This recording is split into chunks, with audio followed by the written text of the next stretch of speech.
الحمد لأهله والصلاة على أهلها اما بعد.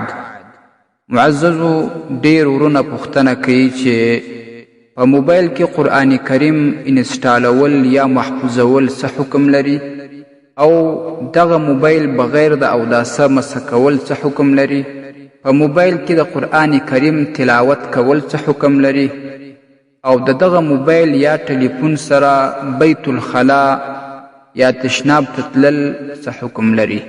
الجواب وبالله التوفیق. معززو په موبایل کې قرآن کریم ساتل یا محفوظول یا انسټالول جایز او درست دي په هغه صورت کې چې موبایل صفاوي له فاحشو فلمونو، ډرامو، سندرو او غلطو تصویرانو څخه. که چیرې په موبایل کې دغه غلط شیان هم وي او یو څوک قرآن کریم هم پکې محفوظوي، دا د قرآن کریم سره بی ادبي ده.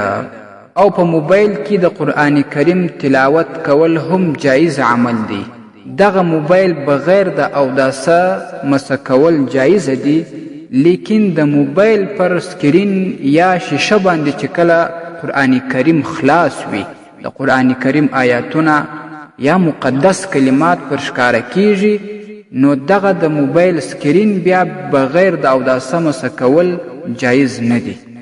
علامه عبدالملک السعدی رحمه الله یو کتاب لیکلی، مسائل فقهیه معاصره، نو دی په هغه کې وایي لو ظهر شیء من الآیات علی الشاشة لا یزع یده علی الشاشه.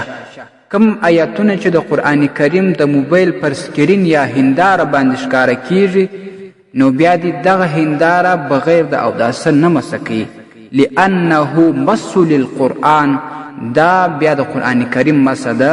او په قرآن کریم کې حکم دا دی چې بغیر د اودسه د قرآن کریم څوک نه مسه کوي. او دا شان علامه محمد جنی الدرشوی رحمه الله یو کتاب لیکلی، مس الاجهزه.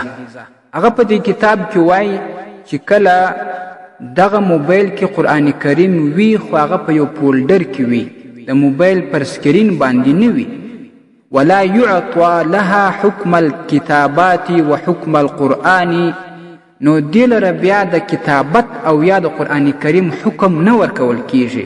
وی بیا د دغه موبایل مسه بی اودسه ته حیزې ښځې لره او دا شان جنوب لره جایز دی چې مسه یې کړي، ځکه دې ته بیا د قرآن کریم حکم نه ورکول کیږي.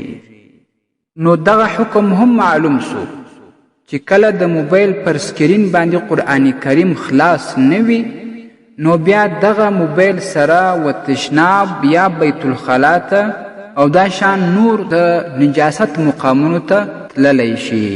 یوه بله زیاتي مسله دا چې بعضې ورونه د هغې پوښتنه هم کوي چې که څوک په موبایل کې د قرآن کریم تلاوت کوي او بیا سجده تلاوت راشي، نو سجده تلاوت ور باندې لازمیږي که نه؟